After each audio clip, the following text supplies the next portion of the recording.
Hey guys, so welcome back to Indirect Knowledge. Tonight we have a very special tarot card reading. This is for a dear friend, Rory. And recently, he's been going through some nightmarish situations. He's just, life's been really hard on him lately. So he's got a situation where he's basically wanting to know, like, as far as him and Stephanie go, like, if they're going to be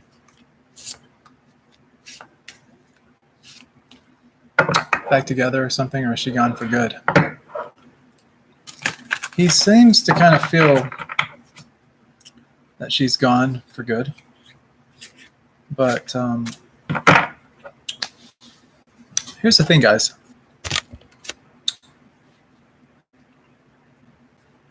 When it comes to finality, just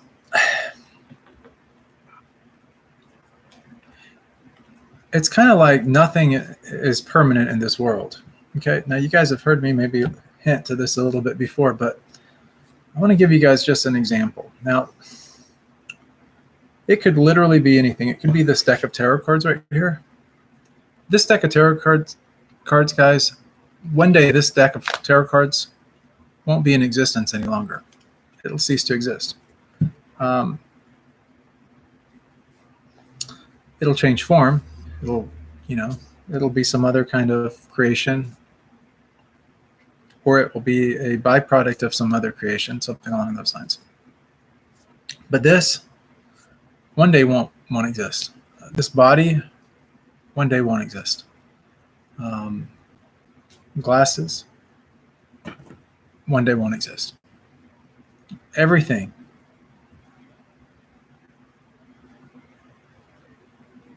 All of this. One day it will cease to exist. And as far as you guys are concerned, when you quit watching this video later, this video, except for the memory, save for the memory, for you personally may cease to exist. You may never watch this video ever again. And in that, even though other people may watch the video, for you personally, it's finality. It ceases to exist. Now, here's the thing. There's a choice that you can make, though. You could always come back if you decided, oh, I really like that video. That monk, he had a couple of words of wisdom that just really resonated with me. And I'd like to watch that video again. You could come back and you could watch this video again, and then it would cease to re-exist, right? But if you chose to go in a different direction, a different path, and the choice is definitely yours, and you said, you know what, didn't really resonate with me. Gee, I'm not really into it. I'm just not going to ever watch that video again. And at that moment, for that time, assuming that you never watch this video again, it will just cease to exist in your reality. Maybe the memory of it, but maybe even that is going to eventually wane. Even memories, fade away. Our remembrance of an event, changes, and it morphs and it changes with time. So in that sense, like, permanence as the way that we like to think of things, we like to look at our life in terms of permanence. And there's some reasons behind that, psychological, humanistic reasons why. For example, if we think that we're going to live, for a long time, or if we kind of assume that we'll live to be 100 years old, because there are people that live that old, and we assume that maybe we'll get to be that old, or maybe we assume we'll live to be 80. The truth is, we don't really know. We could go at any moment. Any moment, we could literally cease to live. And there is something frightening about that for many people. The same thing is true when a relationship goes awry and the person's no longer in our life. Now, the thing with relationships, though, is you do have choices.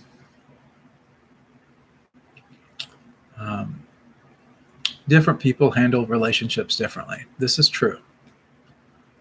Sometimes, for whatever reason, we're not what that person is looking for, and that person is not necessarily what we're looking for as far as a relationship goes. And in that case, maybe mutually, maybe not, two parties decide to unpartner and go their separate ways. We see this in the tarot. We see this in just life in general. We see it in relationships happen all the time. But when that happens, it's only permanent to the degree that we accept that it's permanent. Now, if somehow or other later on we decide that, I really like that person and I don't really know what I was thinking. Maybe I just wasn't in the right frame of mind during that particular time. Maybe I'll give that person a call, or, I'll send them a present, or I'll just send them a friendly text message, or send them a nice email, or some snail mail if you go that route. But you make an attempt. And if that doesn't work, you make another attempt. If that doesn't work, you make another attempt. I'm not saying stalk someone or not value their privacy or their wishes. But I'm saying that, if something means a lot to you,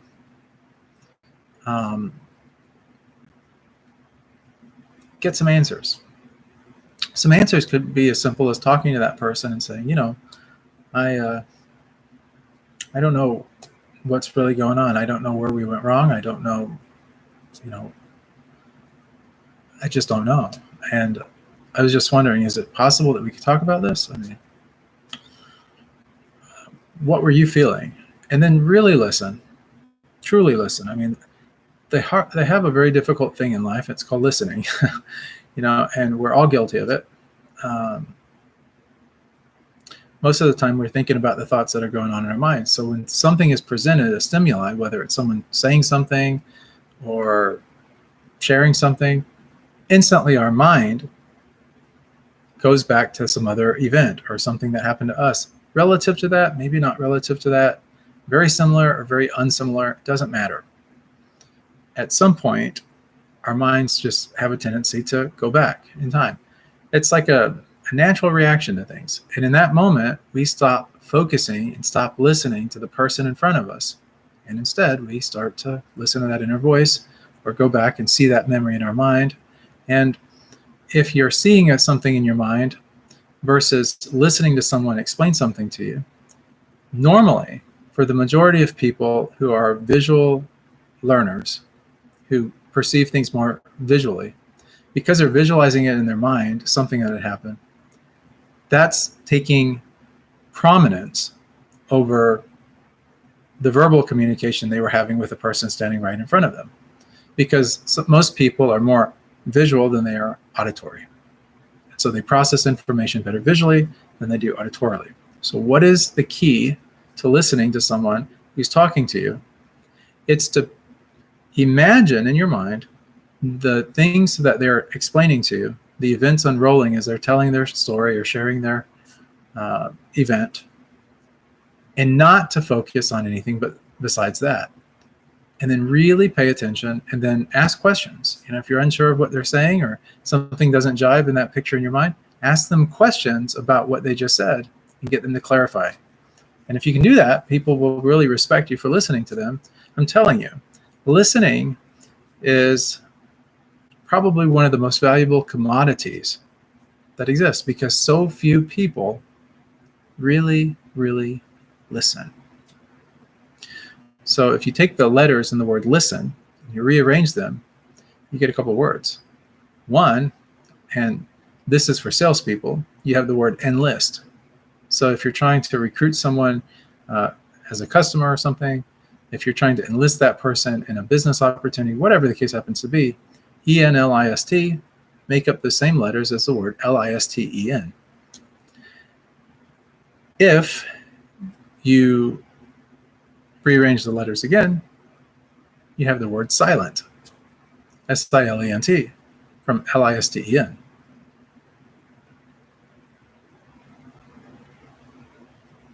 So to be silent is to listen. And sometimes we have to silence the mind in order to really pay attention and really, really listen. And oftentimes that's one of the biggest problems people have in relationships. Now, I'm a monk, but I'm telling you this just from experience, but also just from, I help a lot of people, and this is honestly one of the things That is one of the hardest life lessons for us to learn, is to really listen.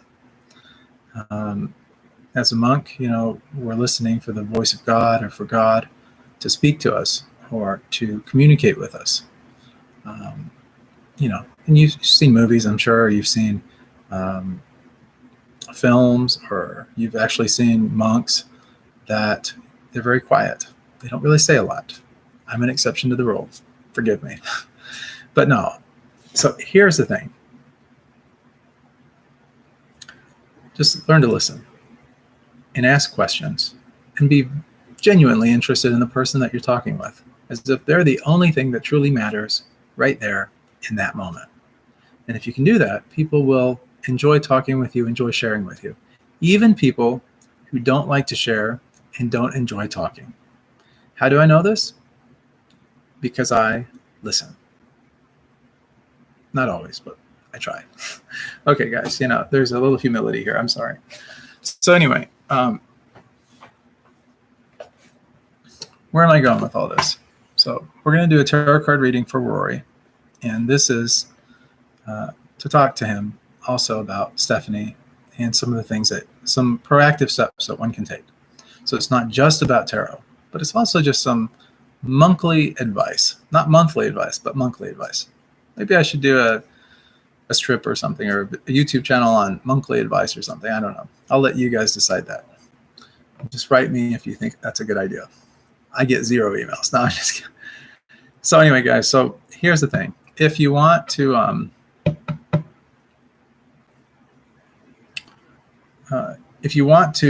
get better at relationships, learn to listen.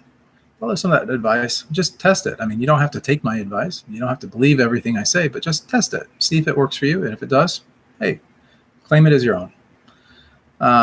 If it doesn't work, well, forget you heard it.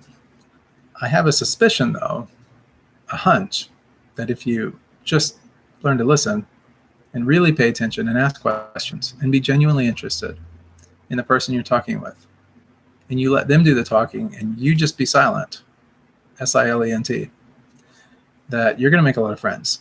And a lot of people are going to genuinely enjoy your company, because there are so few people in this world that have truly mastered this, monks aside. So so that's one thing that I wanted to bring up. The other thing that I wanted to bring up is this whole concept of love. Now, I've mentioned this a little bit before, and some of you I've had private conversations with. And this is a monk philosophy on love. And so, but it applies across the board to all forms of love, whether it's romantic love, love of a parent, any kind of love. If you just follow this advice, or just test this advice, just like with the advice that I just gave on silencing yourself and listening, truly listening, this might help you. So love, as far as our beliefs go, love is service. It's a special kind of service, though. It's not just going out and doing something to help someone out, and feeling good about it. That's not what it's about. Love is about devotional service. Devotional service is really more synonymous with like selfless service. You're doing things selflessly with no motivation behind your actions. Serving is something that you do when you truly, from the heart, want to help someone. You don't care what you get in return. You expect nothing in return. And regardless of whatever outcome ever happens, you just know in your heart that it felt good, it felt right to help this person, to serve this person, to give of yourself to this person. Now, how do you give of yourself? Well, it's a good question. And the answer is not a very simple one to give. It could be as simple as baking an apple pie for someone that likes apple pie.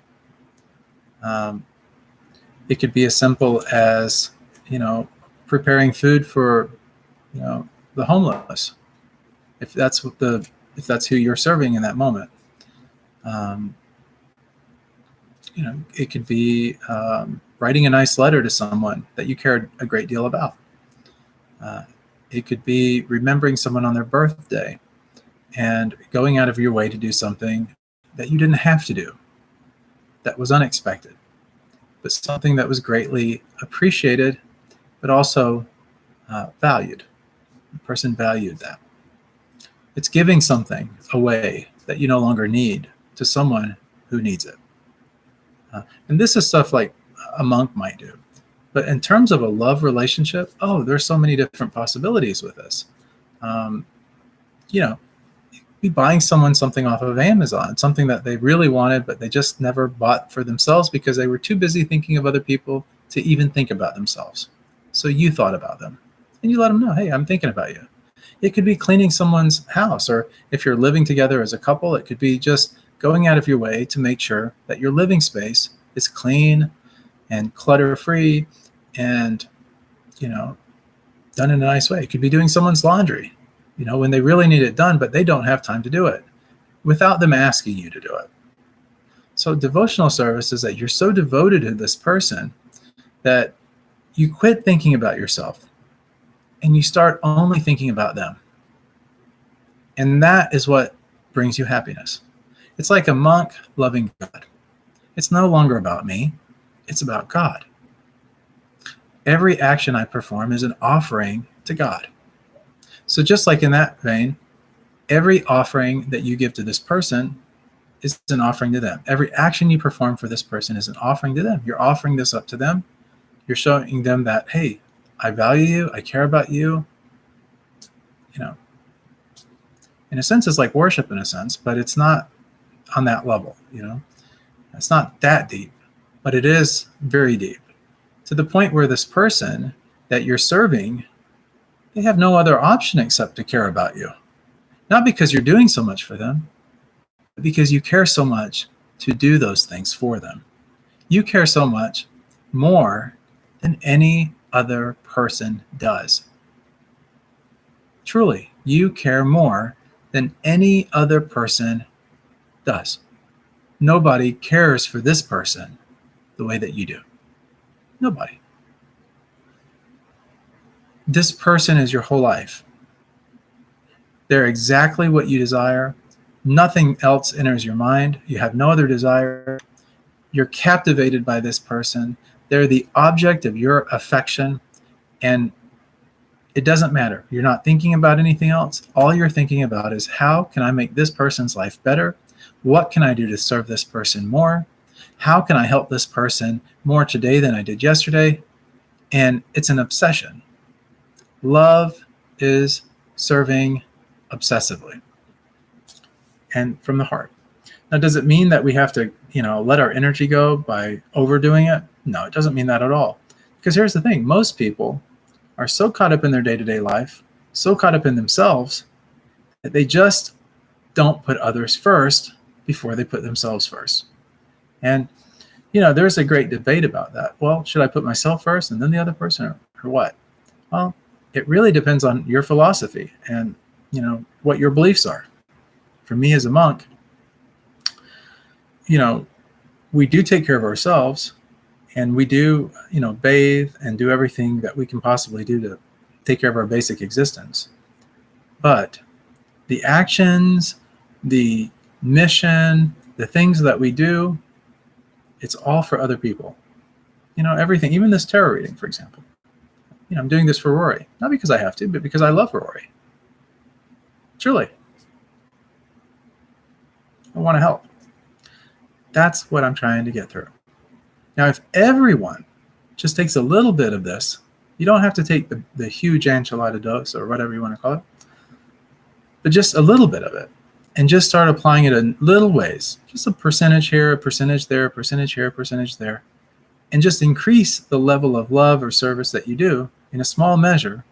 Doesn't have to be all at once. You don't have to go gung-ho. Scare the person half to death because all of a sudden you've changed into this person that loves them so much, they're doing everything obsessively for whatever reason. No, it's graduated. Slowly over time, it builds and it increases. It starts with a little something today, a little something more tomorrow, a little something more the next day, a little something more the next day. And over time, the culmination, going from one thing to the next, to the next, to the next, turns into a relationship.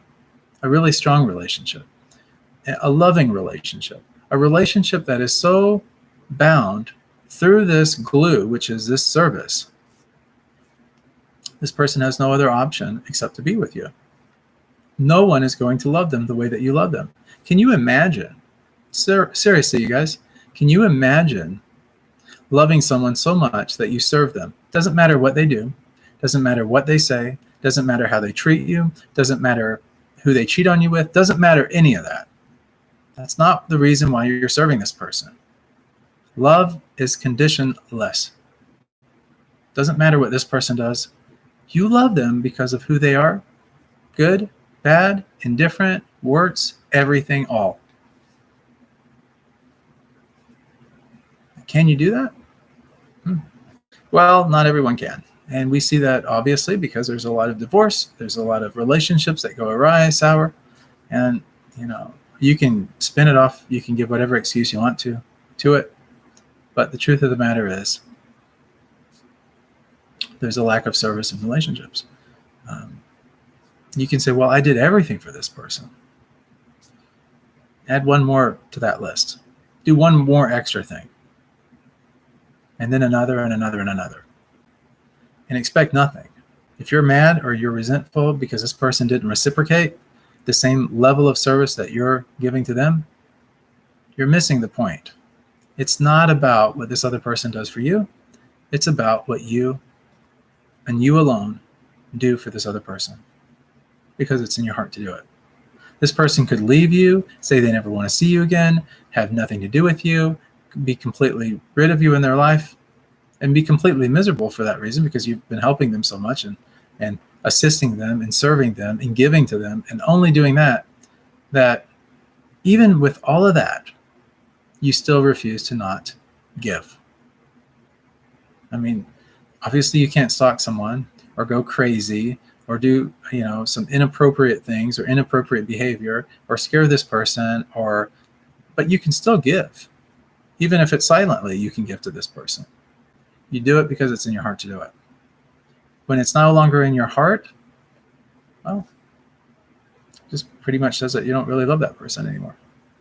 And that's when you start feeling resentment.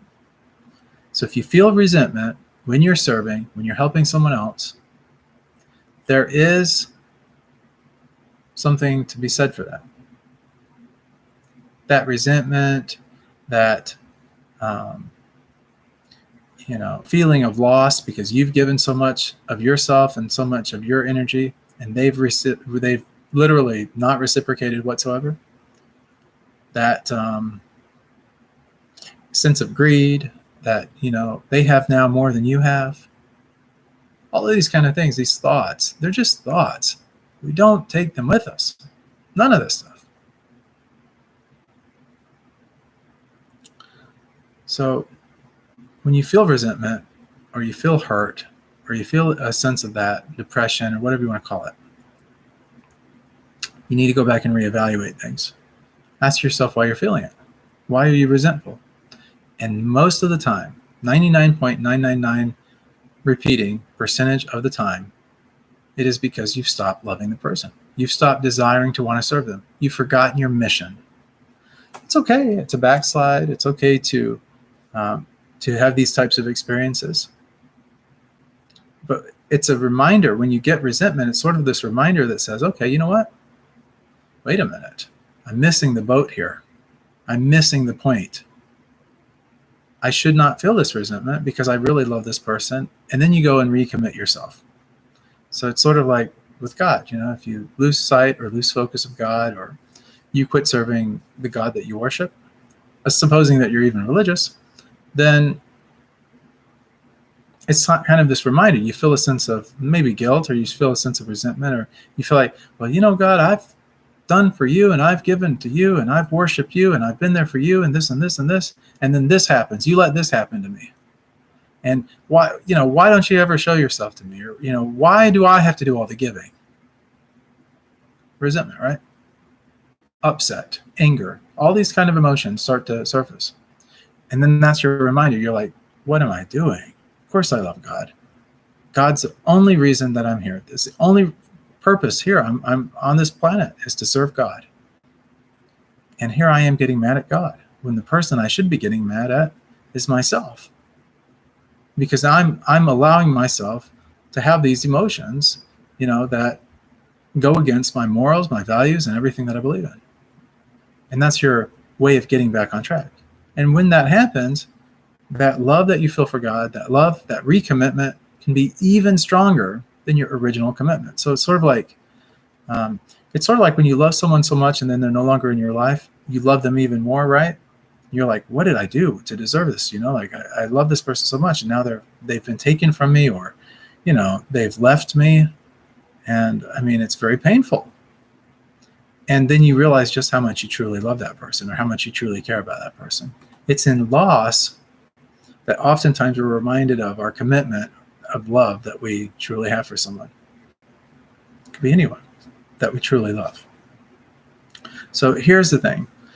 When you're experiencing a situation, kind of like the situation that Rory's in right now, well, we could ask ourselves, are we serving?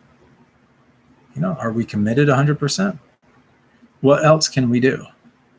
And keep asking yourself that question over and over and over again. When you wake up in the morning, you ask yourself, okay, what can I do for this person today? What can I do to make this person's life better? Not to make them love me more. It's not about that. It's because we love them so much that we just want to serve them. Whether they love us or not, it doesn't matter.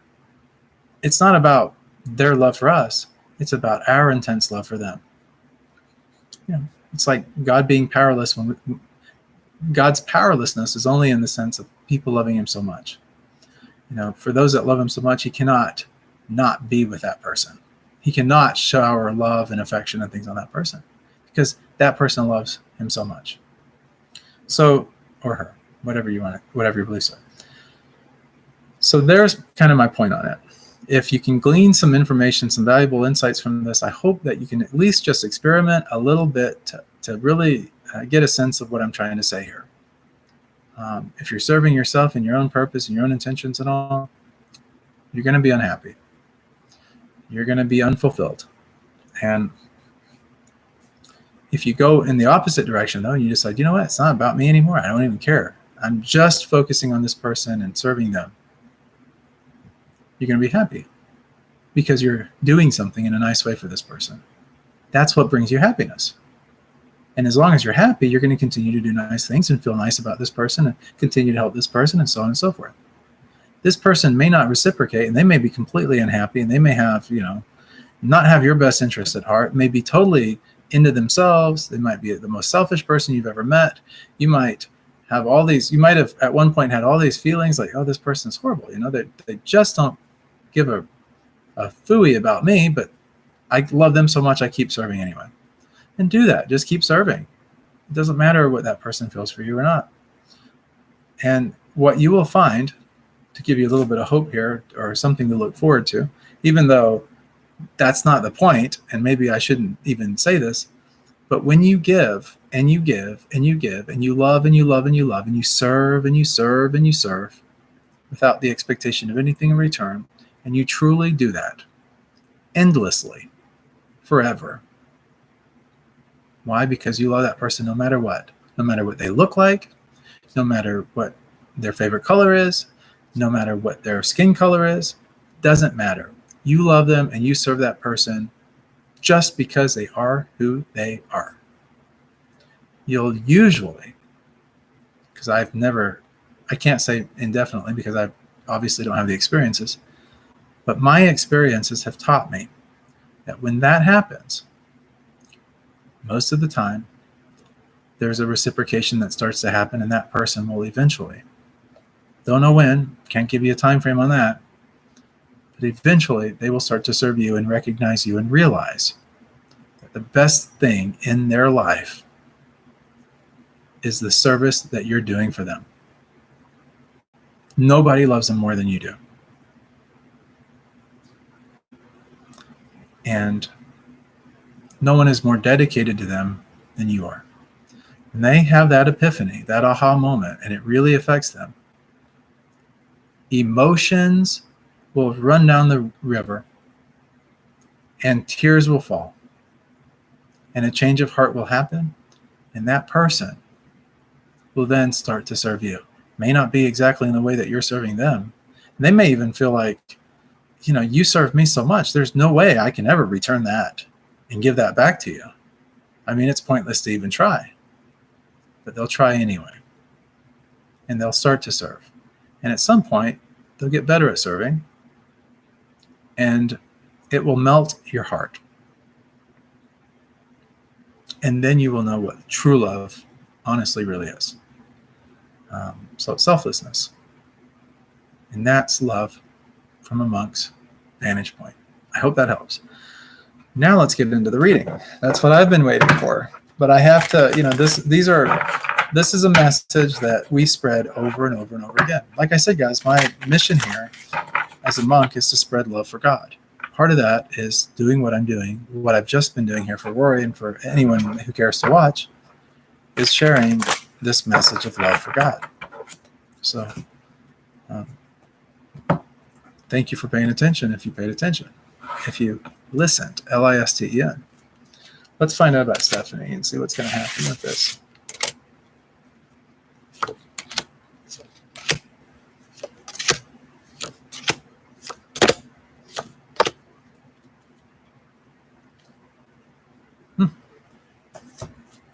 So the first card that we have is the King of Swords.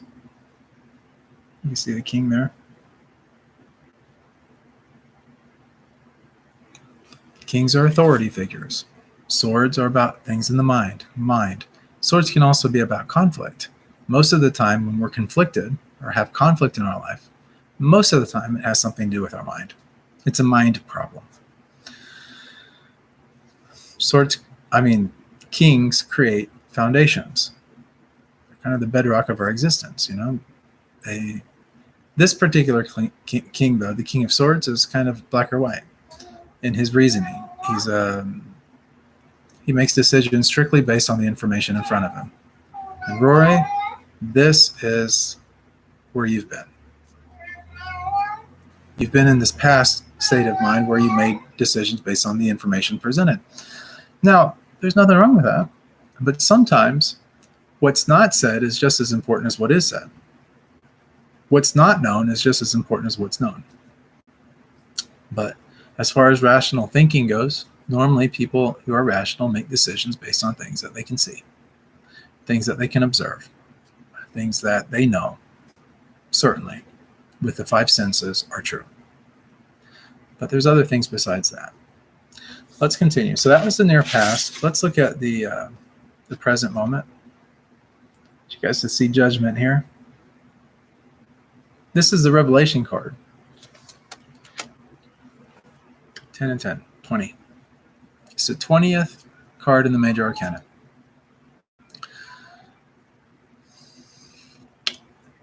This is where we're forced to reconcile the past. When judgment comes up, when the revelation comes up, it's about understanding and learning what the past has to teach us, learning from our mistakes. It's also about just really letting go of regrets and fears, anger, hurt, everything that really holds us back from moving forward in a positive way. So going back to what I just said a little bit ago, if you're judging yourself or you're feeling guilty or you're having these lessons that you're having to go through with Stephanie, Rory, the idea here is to let that go. Let the past go. Let the regrets, let the fears, the anger, your critical thinking, all that stuff that creates rationality, let it all go. I've told people this. People have asked me before, like, Chandra, what's your favorite Bible verse? Well, my favorite Bible verse is all of them. That's always my answer. But one of the ones that's near and dear, one that I hold close to me, is Proverbs 2, 5, and 6. For one who has conquered the mind is the best of friends.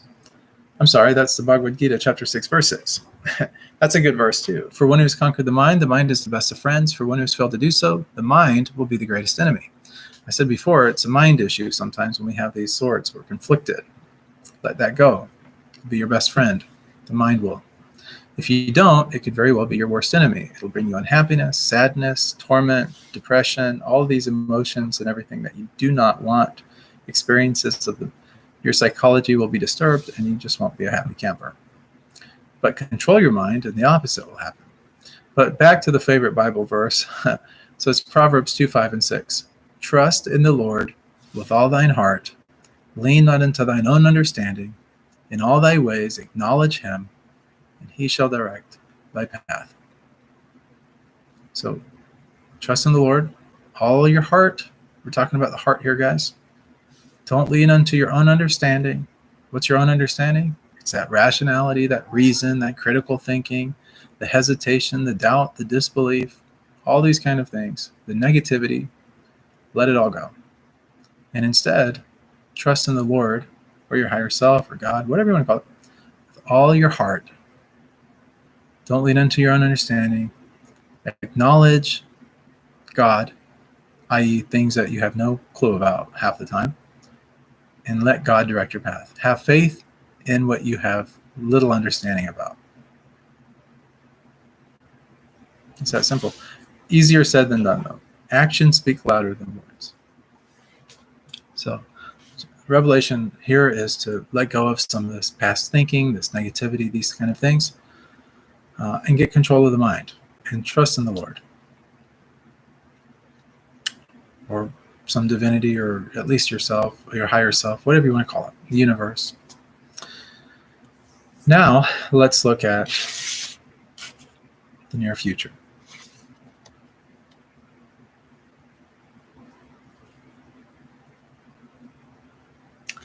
This is a 5.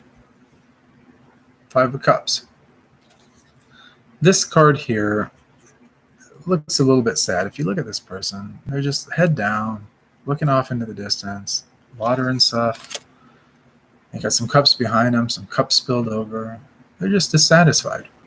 This 5 is also about change of direction. It's a reminder to stop crying and to really look in another direction for happiness. Get over hurt. Pick up what remaining pieces you have left. This is a very emotionally disappointing card. Depression, anger, all these things when this card comes up are exaggerated. What is the lesson of this card? It's change. 5's all about change. So with that, this is, when we see this card coming up, it says, oh, things are going to get worse for me, or, this is not going to be a good day for me. When's this going to happen, Chandra? You're looking at about 4 to 5 months out, about 5 months out. When this here hits and you start to feel the change happening, all these changes and all, I want you to remember something. When this comes into play, it is not a negative. It's actually a positive for you. You say, well, does that mean that me and Stephanie are not going to be together? No. Doesn't mean that at all. What it's saying when this card comes up and this is this thing, it's a lesson for you to learn that if you want to avoid this situation from happening, you got to change. Fortunately, like all these things that we're talking about tonight, they all kind of correlate with one another. Judgment or revelation, it's really all about letting go of the past, changing, right? The 5 of Cups here, same thing. It's about changing. You have some relationships that have fallen down. You've lost the things with those. Others you've kind of turned your back on. Others are still in front of you, ready for you to investigate and explore at some point in the future. But as far as, the course of action goes for making this and being empowered when the situation happens, it's all going back to the little, I don't want to call it a sermon, but it's all going back to the lesson in love that this monk just gave you a short few minutes ago. So that's it. You got to learn to serve. Doesn't matter. Like when this card comes up, if you let this bother you, if it's bothering you, the depression, these thoughts and all, it's because you're not getting control of your mind. So what's the secret here? When this card saying like in 5 months from now, ironically, it's 5 months, and this is the 5 of Cups. It's to remind you to keep serving. Don't worry about what is shown to you. This card here, you may feel a sense of disappointment, depression, all these things, these emotions will come up. But when they do, you flip it on its head. You say, you know what? I'm not depressed. No, I'm not. I'm not upset. I'm not emotionally distraught. Completely detached from that. Why? That's not what brings me happiness. What brings me happiness is serving. So no matter what this person does, they say, oh, I'm getting engaged to someone else, or, oh, I love someone else. So what? Don't let the depression and the anger and the disappointment and stuff bother you. Keep serving. Why? This is a person that you have decided is worth serving. And you've committed yourself, you've made a vow to yourself, you're going to serve this person forever. So it doesn't matter, what choices that they make or anything like that. It doesn't matter what they do or don't do for you. That's not why you're serving this person. It's not why you love this person. So you keep on keeping on, and you keep on serving. And instead of getting depressed and upset and your feelings hurt, these kind of things, instead of any of that happening, you put a smile on your face and say, it's okay. I'm still going to be happy because I'm going to still keep serving this person. And you follow through with that. It's easier said than done, I know. But if you just experiment and try and take this advice that I'm giving you, you'll find that it works. Trust me, I wouldn't give you advice if I didn't believe it worked or know that it worked, but I know it works. Let's continue. So the energy surrounding the present moment, which is that Revelation card, is this card here. Again, it's going to look a lot like the card we just had. It's this 8 of Cups, person kind of walking around. Now, 8 of Cups is really about sort of this rejection of material life. So now in this particular case, that relationship that you and Stephanie have, it becomes less about the material, less about what you're doing for each other, less about any of that. And instead, it becomes more of a spiritual discipline that you're now performing. So now that level of love that you're giving has gone up a level, it's elevated, and it's turned into something even more powerful, more potent. It's where you're literally able to walk away from other relationships and commit yourself entirely to this person. And that's what this is. It's this is the desire to leave material success and all these kind of things, and to kind of seize the day and leave the past behind. That's exactly what all these other cards are saying. So we're seeing a pattern start to emerge here. We're getting this. Let's continue with really where you're at and what you would like. So you have a really amazing card that's in your, I call this kind of like the attitude card. If you want to look at this, this is the High Priestess. It's a 2. 2 is about relationships often. But this card right here, the High Priestess, she doesn't really say a whole lot. She listens. Listen. When she listens, she enlists the attention of other people. Enlist, E-N-L-I-S-T. Remember we said that? And how does she do it? By remaining silent. S-I-L-E-N-T. That's a lesson there. That's a big time lesson right there. High Priestess. She whispers very silently, very subtly. You have to really listen to pay attention and to hear it. But the High Priestess here,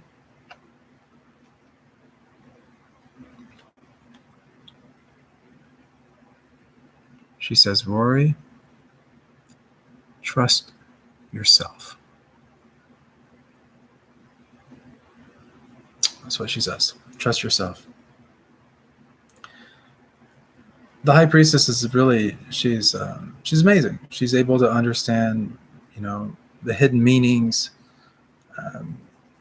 She's able to understand all the secrets, the things that most people don't. Very intuitive card.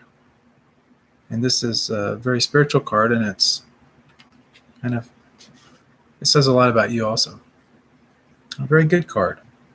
And it says you have a very good heart. You just need to trust yourself and to follow the path that you really feel driven to follow.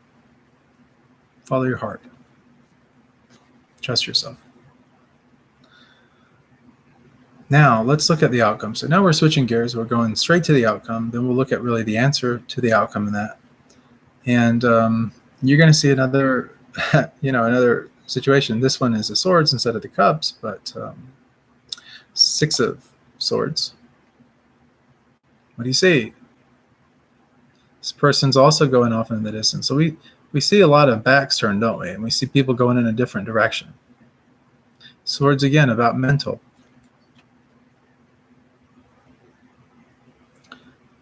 When this card comes up, normally when we're forced to let go of something. And most of the time, the thing that we're letting go of is something that we're very deeply attached to. In this case, it could be like Stephanie, or it could be something else. And here's the problem with that. Letting go of something that you're deeply attached to, that you have a lot of attachment to, is very, very difficult.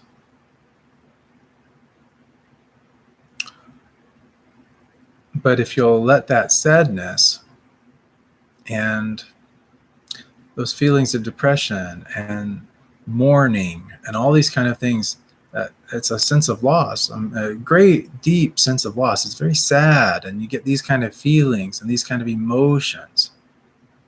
But if you'll let those things go, what you will gain in place of those feelings is a greater sense of clarity, calmer waters, deeper understandings, and that's really the outcome here. So it's letting go of what this person will or will not do for you, be for you, that kind of thing.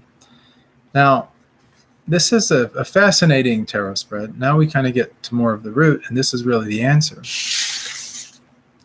And the answer comes as, the devil emerges. This is the answer. So what am I saying? Are you saying, okay, there's a monk in front of me now on YouTube giving me a tarot reading, telling me to trust the devil? Not what I'm saying. Please don't think that. Anyone watching this. The devil is the greatest tempter that ever existed. Think about the things that you're deeply attached to, that you've been tempted with. What temptations really get you? It'd be like if you were, if you had a job where you were always working around a lot of money, and maybe you knew you could get away with taking $100 and it would never be missed. Would you do it? You say, well, no, I'd never do that. Well, that's what you're saying, but is that really what you would do? What if you really needed that $100? What if that $100 would do a lot for you? What if you felt a sense of resentment about that job and you felt like they treated you unfairly and they didn't pay you enough? And now you knew you could take that money and it would never be missed and you'd be $100 richer. Would you still do it? Some people would. Some wouldn't. Good, bad, indifferent. So what? Who cares? What does it matter? It's about the temptation. I'm just using that as sort of a way of kind of thinking about the devil card here. The only thing that's really holding you back, the devil doesn't really control you. He tempts you in such a way that he's like a great salesperson. Doesn't take no for an answer. He says, Tell you what, I'll throw in this. How's that? You buying now? He's like, no, I'm not. Okay. Tell you what, I'll throw in this over here too. You buying now? Pretty good deal. Make a deal with the devil? And you're like, nah, maybe, no. What am I thinking? No, of course I don't want to deal with the devil. Okay. What about a little heroin? I know you like it. Yeah, have a little free heroin, just a little bump. I don't even know what heroin is, you guys, to be perfectly honest with you. I know it's a drug that's highly addictive. Maybe not as addictive as sugar, but it's right up there. And I know that it's, a lot of people have killed themselves taking it. Maybe not intentionally, but it's definitely a drug that, when it bites, it really bites hard. So when that happens and you find yourself in that type of situation, it's like, oh, my Achilles heel, my weakness. Okay, maybe I'll take the heroin. And you do that. So this is about the good time. This is about promises that may never be fulfilled, may never bring you happiness. But in the moment, we think they will. And so we say, okay, you know what? Okay. You going to throw in a little sugar? All right, if you're going to throw in the sugar, I'm buying. Put the chain around my neck. Let's go down to hell. I'm buying. And then you've just sold your soul to the devil. Now, it's figuratively, guys. It's not literally. I mean, if you're super religious and this card scares the living, crap out of you, it's okay that it does. If you look at this and you say, those people aren't really that much under his control. They could take those chains off anytime they want. They're choosing to be tempted. They're choosing to give in. They're choosing the addiction. They're choosing all of this. But at the end of the day, it's their choice. The drug doesn't make their decision for them. They make the decision to do the drug. The drug is just a substance. So, what's the answer with this devil card? I think you know. The answer is, don't give in to temptation. Don't worry about the what ifs. Follow the advice, Just, if Stephanie really is the most important thing to you, maybe aside from God or something else, that's of a higher vibrational frequency. Starting right now, it's time to start serving. So I'd get out a piece of paper, a pen, I'd start literally writing down, what is it that I can do? Not to save the relationship. It's not about saving the relationship anymore. We saw the cards. It's not about that. What can we do for Stephanie? It's not about us anymore. We don't care about the temptations. We don't care about other things. It's just about Stephanie. So it's not about winning Stephanie back or getting her to come back. It's not about any of that. It's about serving Stephanie. Not because let's assume that she never comes back. Does it matter at this point? It's sad, right? It's that devil, that temptation, those things, it's a loss. We saw loss throughout this whole thing. This is a life lesson. It's in the cards, a life lesson, Rory. It's a life lesson about loss and addiction and temptation and letting those things go and serving and making that your new addiction. So here's my advice. Get out there and start serving. Start serving and loving people so much, love Stephanie so much that it doesn't matter anything that she does, doesn't matter anything. Doesn't matter what she says to you, doesn't matter any of that. But serve her in the way that you possibly can, nicely, from the heart. And be happy that that's enough. And when you're happy that that's enough for you, you're telling yourself something.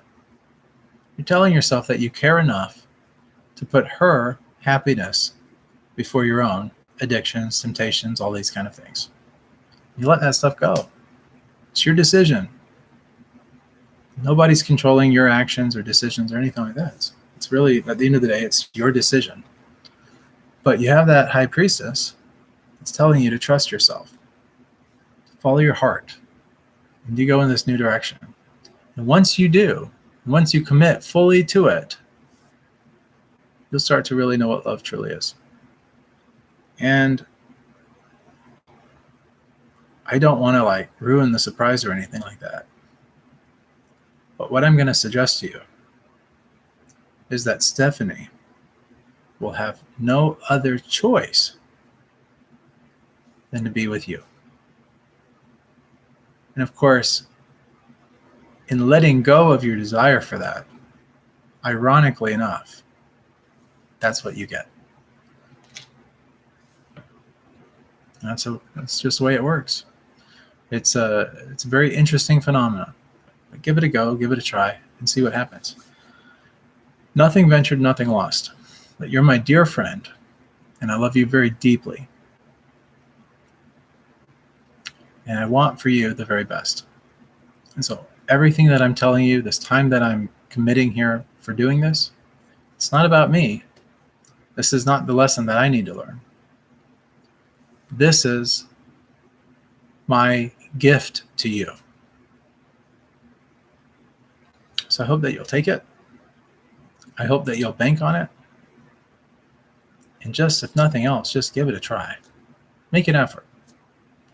And every day, make a little bit more of an effort. If you give 1% today and 1% tomorrow and another percent the next day, that's 3% in 3 days.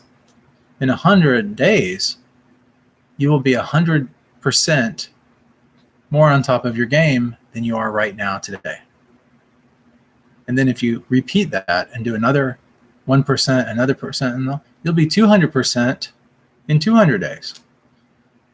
So do you see that after a year, you're 365% on top of your game, more so than you are right now today. And if you keep that repeating year after year after year, well, magic, my friend, magic. A lot of good positive things in your life. Life's only going to get better for you. So I hope that this tarot reading does much for you. You're right. You were absolutely right in your message and everything that you shared with me. And, though I have this crystal ball that I can look into and see the future often, I don't know everything. I don't pretend to know everything. But I just pray that that what I do get, that what I am able to share, helps you. And so that's it. That's my gift. So thank you guys for tuning in. Guys, as a monk here, we live on donations. It doesn't take a lot. We have a very basic existence. If you want to give and help out, it is always appreciated. It really, really does help. It helps us spread love for God. It helps us in our service for helping others. It's a tireless life that we live. We're constantly engaged in doing some type of service. It's a never-ending process. People think, oh my goodness, it's so exhausting. How do you manage? It's a labor of love. It's service. Everything that we preach, this message of God that we put forward, all of it. So if you want to help the monks, please give. You can simply do that by going to helpbydonating.com. That website is helpbydonating.com. Give whatever donation you can. Even $1 helps. Any amount helps. So that's pretty much it. Oh, you guys want to know what I did today? What service work I did? Sure. Sure, I'll gladly share that with you. Right now, it's about it's about 1:24 in the morning. Okay, I'm going to be taking some rest here relatively shortly, maybe about 2 to 3 hours, and then I'm going to get up and I'm going to have. I'm not going to say a repeat of today, but it's definitely going to be probably more than likely, if not more busy, just as busy as today. So we got up very early today. We did what's called a spiritual discipline. We did some service. In fact, I was doing tarot card readings early in the morning, probably about the same time up till 2 or 3 o'clock in the morning yesterday. And that was just getting my day started after I'd woken up from sleeping a couple hours. And then after that, we went into doing the spiritual disciplines and everything that we do as monks. That takes a good part of our day. And then after that, we started doing more service opportunities. We did cooking, a lot of different types of cooking and stuff to serve the homeless and the helpless and the elderly. Goodness, what else? I helped an older gentleman. He needed some drywall done in his home. So we went and did that and patched up did a whole patchwork on a room. And why did I do it? Because he didn't know how, and he was unable to do it, at least by himself. And with the help, he still tried to pitch in. Always appreciated. What a nice offering that he gave. But it wasn't about that. It was about giving. Had some nice conversations with a young woman and all who's been grieving over a relationship. So I had a counseling session with her. I hope that helped her. And it's just been nonstop, you guys, seriously. I got back here to the monastery about maybe around 10:30 tonight. And then I had some cleanup and some work and stuff that I had to do around here. And I checked email, and then I had this message from Rory. And so I decided to do this tarot card reading. I have some other tarot card readings that I'm about to do right now. And then I'll take a couple hours nap, and then I'll get up, and I will literally repeat this process all over again. So, again, if you want to donate, help our mission, help the projects that we are engaged in doing, help us spread love for God, you're more than welcome to do that, so long as you do it from the heart without any resentment. And you can simply do that by going helpbydonating.com.